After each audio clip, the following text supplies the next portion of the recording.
When you're making a game that combines both the worlds of Square Enix and Disney, you've got to squeeze every character you can get out of it. Welcome to MojoPlays, and today we'll be looking at our favorite character cameos from across the Kingdom Hearts series. Think you know Kingdom Hearts?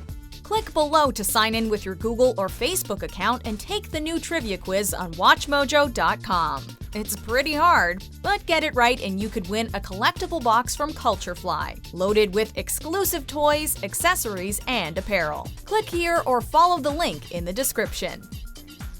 Zac Fair, Kingdom Hearts Birth by Sleep. Thanks, Terra. I'm Zac. Zac Fair was the mentor of Final Fantasy VII's protagonist Cloud Strife, who died before the events of the game. As such, it's fitting that he makes an appearance in Birth by Sleep, a prequel taking place 10 years before the original Kingdom Hearts. He appears in Olympus Coliseum and, true to his character, wants to train with Phil to become a hero.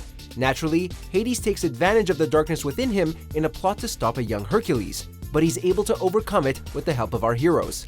Though he fails to become a hero, he takes it in stride, always the serious yet playful mercenary we remember. Hey, watch it! Vivi Ornitier, Kingdom Hearts 2. Thieves. That was low, you know?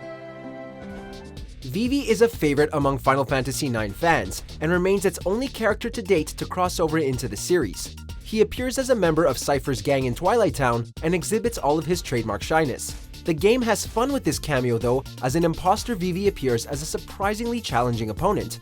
Later, while venturing through the tunnels, Roxas comes into contact with Vivi replicas, which he must defeat. As it turns out, they were all made of data. Not even the cameo characters can escape getting caught up in the strange plot of this series. Huh? How did I get here? Stitch, Kingdom Hearts 2.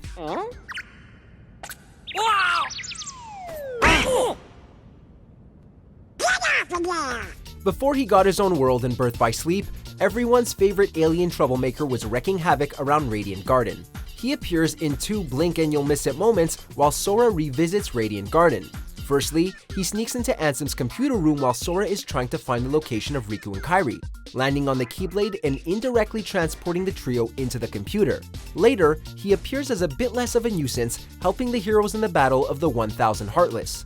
After viewing both of these scenes, he becomes a summon that Sora can call on to help fight, but we usually call him up just to watch that cute intro.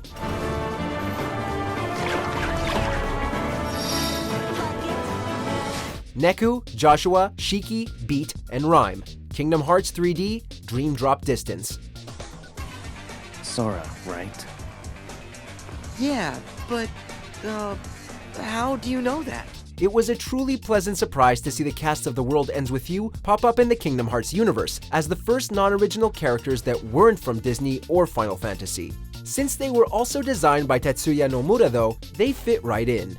Here, they show up in Traverse Town, playing a game similar to the one that they play in the source material.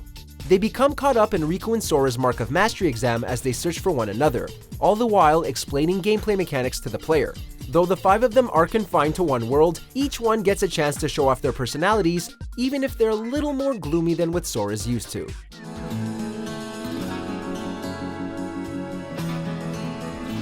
Titus and Waka, Kingdom Hearts.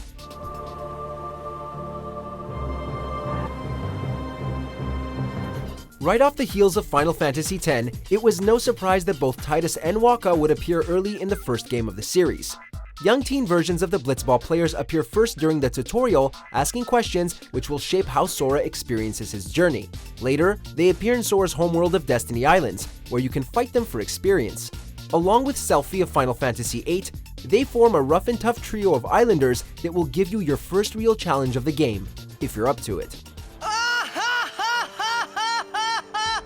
Merlin, multiple games.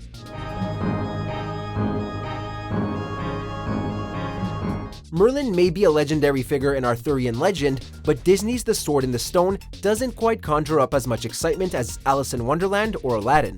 To circumvent these issues, Merlin appears in a handful of games to present a helping hand with his immense magical prowess. He plays a similar role as Yen Sid, but his bumbling personality gives his scenes much more levity.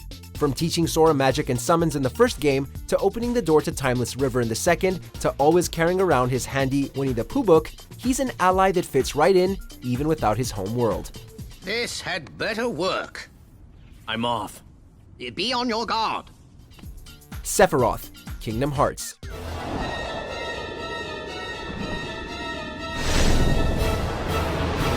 Remember that time in 2003 when your curiosity got the best of you, so you decided to check out that platinum match at the Olympus Coliseum?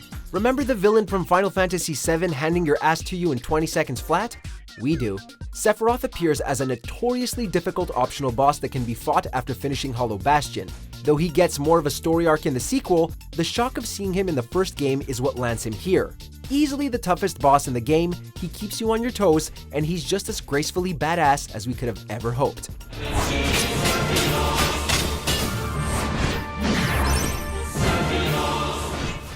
Check out these other great clips from MojoPlays, and be sure to subscribe and ring the bell to get notified about our latest videos.